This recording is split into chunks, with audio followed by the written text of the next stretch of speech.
Thanks for watching. Don't forget to like, comment, share and subscribe to Mufti Tariq Masood, famous scholar. اور علماء نے اس کا ایک طریقہ بتایا ہے, ایک طریقہ بتایا ہے دل سے دنیا کی محبت نکالنے کا ایک ٹوٹکا ہے. روزانہ 5 منٹ فارغ کر کے نا, ایسے ٹائم پہ جب آپ کا ذہن بالکل فریش ہو, 5 منٹ بیٹھ کے آپ یہ سوچا کریں کہ بہت جلد ایک وقت آنے والا ہے, میری لاش پھٹے پہ پڑی ہوئی ہوگی, مجھے کبھی دائیں کروٹ کبھی بائیں کروٹ غسل دیا جا رہا ہوگا, اس کے بعد میری ناک میں روئیاں ٹھوسی بھی ہوں گی, میرے پاؤں کو رسی سے باندھا ہوا ہوگا, پھر کفن لپیٹ کے میرے گھر سے میرے جنازے کو, بولو بھائی غلط تو نہیں کہہ رہا, اگر تکلیف ہو رہی ہے تو بہت معذرت میرے بھائی, آپ کہیں کس قسم کی باتیں کر رہے ہو یار, یہ ہوگا کہ نہیں ہوگا بھائی آپ بتاؤ, پھٹے پہ لیٹنا ہے کہ نہیں لیٹ, قدیر بھائی, اچھا میں اپنا کہہ دوں, آپ کہیں دوسروں کا, میں بھائی میں بھی پھٹے پہ لیٹا ہوا ہوں گا. ایک دن میں نے بیان کیا بھائی میں مر جاؤں تو میری تصویریں نہ کھینچی جائیں, مردہ چھپانے کی چیز ہے, دکھانے کی چیز نہیں ہے. اسلام میں مردہ چھپانے کی چیز ہے, دکھانے کی چیز. میں نے بیان کیا تھا بھائی میں مر جاؤں تو میری تصویریں نہ کھینچی جائیں میت کی حالت میں. لوگوں کے فینا توبہ توبہ, مفتی صاحب آپ کیوں مر رہے ہیں؟ بھائی مریں گے, آج نہیں مرے تو کل مریں گے, کل نہیں تو پرسوں مریں گے, پرسوں نہیں تو ترسوں مریں گے, تو لازمی ہوگا بھائی یہ کام. تو آپ بھی قدیر بھائی روزانہ 5 منٹ بیٹھ کے سوچا کریں, آپ نے بھی پھٹے پہ لیٹنا ہے. حقیقت بتا رہا ہوں, آپ نے بھی لیٹنا ہے حضرت, آپ نے بھی, بچے تم نے بھی لیٹنا ہے. اللہ تمہیں زندگی دے, اللہ کرے ابھی لیٹو, تھوڑا ٹائم لگے تمہارے لیٹنے میں, لیکن لیٹنا بہرحال ہے. اس کے ابا نہ پکڑ لینا مجھے, بولنا ابھی سے کیوں لیٹا رہے ہو بھائی, لیٹنا تو ہے مگر ابھی تھوڑی, ابھی تو اس کی عمر ہے, تو لیٹنا ہے پھٹے پہ. تو سوچنا چاہیے تھوڑی دیر کے لیے کیا حال ہوگا بھائی. ہم دوسروں کو لٹا بھی رہے ہیں, ان کے جنازے بھی دیکھ رہے ہیں. میں نے ایک دن ایک ساتھی سے کہا, ہم یہاں ہمارے عیدی سینٹر یہاں قریب ہے, تو میں نے ساتھی سے کہا گاڑی روکو, عیدی سینٹر کے برف خانے میں چلتے ہیں. کئی دفعہ میں جب بھی وہاں سے گزرتا ہوں نا, تو وہ جو بھی گاڑی چلا رہا ہوتا ہے بولتا ہوں یار روکو ذرا عیدی سینٹر کے برف. اس نے کہا کیا ہو گیا خیریت؟ میں نے کہا یار وہاں جا کے لاشیں دیکھنی ہیں. برف خانے نا عیدی سینٹر میں لاشیں رکھی ہوئی ہیں, ایسے مردے بالکل ہینڈسم اسمارٹ کڑک, ہلتے ہی نہیں. وہ لوگ جو کبھی چین سے بیٹھتے ہی نہیں تھے اب ایسے اکڑے ہوئے ہیں کہ ہلنے کا نام ہی نہیں لے رہے, ورنہ انسان تو ہلتا ہی رہتا ہے نا ہر وقت, چین سے کہاں بیٹھتا ہے. میں نے کہا یار اس نے کہا مفتی صاحب خیریت دماغ خراب ہو گیا, کیا کرنا ہے؟ میں نے کہا بھائی دیکھنا ہے, تھوڑا سا استحضار ہوگا کہ کل مفتی طارق مسعود صاحب تم نے بھی, اللہ برف کی سلوں پہ نہ لٹائے, ہمیں تمیز سے جلدی سے دفن کی توفیق نصیب فرما دے لوائقین کو. لیکن بہرحال لیٹنا تو ہے نا, تو کبھی کبھار عیدی سینٹر جا کے اوریجنل سچی مچی کے مردوں کو دیکھا کریں اپنی آنکھوں سے, بڑی عبرت ہوتی ہے. اور پھر اپنے بحریہ ٹاؤن کے پلاٹوں کا, بولو نا بھائی, سوچا کریں. اس سے ٹینشن وقتی طور پہ تو بڑھے گی, لیکن یہ ایسے ہی ہے جیسے ڈپریشن کی گولی کھاؤ نا, اس کے کچھ سائیڈ افیکٹ ہوتے ہیں مگر پھر آدمی ریلیکس بھی ہو جاتا ہے نا.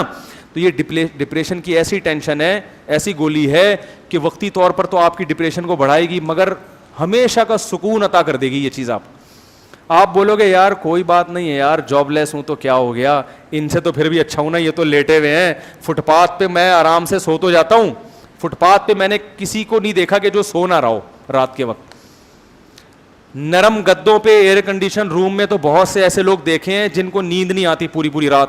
فٹ پاتھ پہ جو لیٹنے والے ہیں, جب بھی کسی کو جا کے میں نے دیکھا ہے خراٹے لے کے مزے سے سو رہا ہوگا, کیونکہ اس کے پاس چمن کی گاڑی, بولو بھائی, نہیں ہوتی, لہذا وہ ٹینشن میں ہی نہیں ہوتا, اس کے پاس کوئی ہے ہی نہیں, اس کے پاس کوئی ہے ہی نہیں نا, چھیننے کا غم ہی نہیں. کیا فٹ پاتھ چھینو گے اس سے بھائی, اس سے کیا فٹ پاتھ چھینو گے؟ وہ کہے گا چھین لے, میں سڑک پہ جا کے سو جاؤں گا.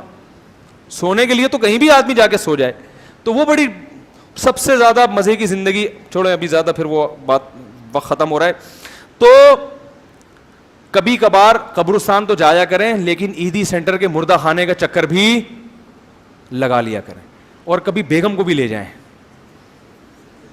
ہر وقت باتیں کرتی رہتی نا, ہمارا پلاٹ کیوں نہیں ہے, ہمارا مکان کیوں نہیں ہے, آپ نے صرف 38 تولے سونا مجھے ابھی تک بنا کے دیا ہے 38 تولے میں ہوتا کیا ہے, صحیح ہے نا, میرے پاس صرف 25,000 جوڑے ہیں, میرے پاس صرف کتنے جوڑے ہیں؟ 25,000 جوڑے میرے پاس صرف 10 پیٹیاں ہیں. تو یہ کیا ہے؟ یہ تو بہت یہ ہوتا ہے, جذبہ ہوتا ہے, وہ تو ختم تو نہیں ہوتا نا, مرد میں بھی نہیں ختم ہوتا جذبہ, عورت میں بھی ختم نہیں ہوتا. میرے ساتھ پھر 1 کروڑ روپے اکاؤنٹ میں پڑے ہوئے ہیں ابھی تک. یہ کیا, یہ تو میں 1 پلاٹ خریدوں گا ختم ہو جائیں گے. 1 کروڑ روپے پڑے ہیں, پھر 1 پلاٹ خریدیں گے کیا ہو جائیں گے؟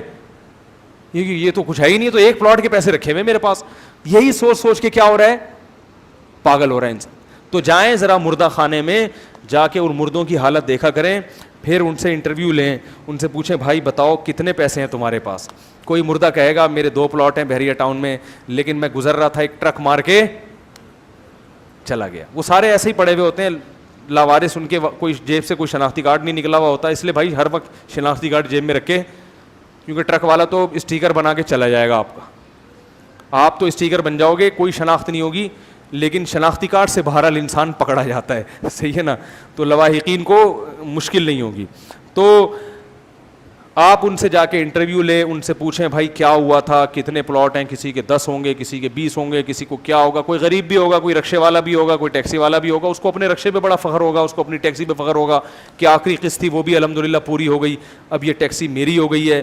تو آپ کو ہر قسم کا طبقہ وہاں نظر آئے گا, لیکن سارے چپ چاپ لیٹے ہوئے ہوں گے اور انتظار کر رہے ہوں گے کون ہمیں یہاں سے آ کے اٹھائے اور مٹی کے نیچے دفن کرے. تو بھائی اس چیز کی معاشرے میں بڑی کمی ہے, جا کے دیکھا کریں, قبرستان جایا کریں. نبی صلی اللہ علیہ وسلم نے فرمایا قبرستان جایا کرو, اس سے آخرت کی یاد تازہ ہوتی ہے. قبر پہ جا کے بیٹھ جایا کریں آنکھیں بند کر کے, اور کافی دیر تصور کیا کریں کل تو بھی یہاں لیٹا ہوا ہوگا. نہیں آ رہی بات میرا خیال ہے سمجھ میں, کل تو بھی یہاں پر لیٹا ہوا ہوگا. تو کیا خیال ہے, جائیں گے عیدی سینٹر ہے بھائی؟ اب عیدی سینٹر والوں کا فون نہ آئے میرے پاس کہ اتنی پبلک ناز آباد سے آ رہی ہے, خیریت تو ہے, لیکن جایا کریں, اس طرح کی چیزیں دیکھا کریں, اس سے آخرت کی یاد تازہ ہوتی ہے. دنیا دھوکے والی ہے نا, تو اس کے دھوکہ سمجھنے کے لیے اسی قسم کی ایکٹیویٹیز کرنی پڑتی ہیں. تو روزانہ 5 منٹ بھی آپ نے ٹائم دے دیا کہ بھائی مرے گا اور تجھے غسل دیا جائے گا, اور پھر جنازے کی چارپائی پہ اٹھا کے لے جایا جائے گا, اور پھر قبر میں دفنایا جائے گا, اور پھر منو ٹنو مٹی تیرے اوپر ڈالی جائے گی.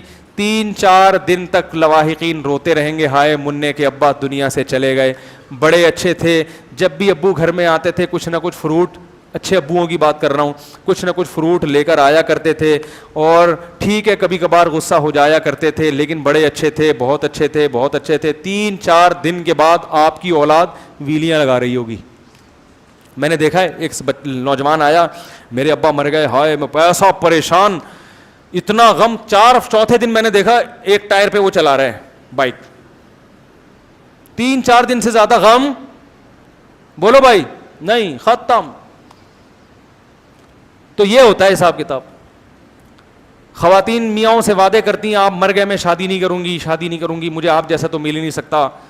4 مہینے 10 دن عدت پوری ہوئی, 4 مہینے اور لگا لو غریبی کے, 2-4 اور لگا لو, غریبی در غریبی, 2 غریبیاں بھی چل رہی ہوتی ہیں آج کل. اس کے بعد خود وہ کہے گی یار زندگی ہم نے گزارنی ہے, کیا وہ آپ تو چلے گئے منع کے ابا, مجھے تو نہیں, صحیح ہے نا, میری زندگی تو تباہ نہیں کرو. میاں بھی کر لیتا ہے, عورت بھی کر لیتی ہے. تو وہ سب بے وفائی ہے, سب منہ موڑ کے جانے والے ہیں. کون اپنے دادا کو لوگ یاد نہیں رکھتے, باپ کو یاد نہیں رکھتے, زیادہ زیادہ یہ ہوگا کہ تھوڑا کنواں کھدوا دیا, ختم کہانی. تو یہ ہے میرے بھائی دنیا جس سے ہم دل لگاتے ہیں. اس لیے اللہ نے کہا کہ تیاری کس کی کرو, بولو بھائی قبر کی تیاری کرو, جہاں جانا ہے تم نے. اللہ تعالی ہمیں سمجھنے کی, عمل کی توفیق عطا فرمائے. Thanks for watching. Don't forget to like, comment, share and subscribe to Mufti Tariq Masood, famous scholar.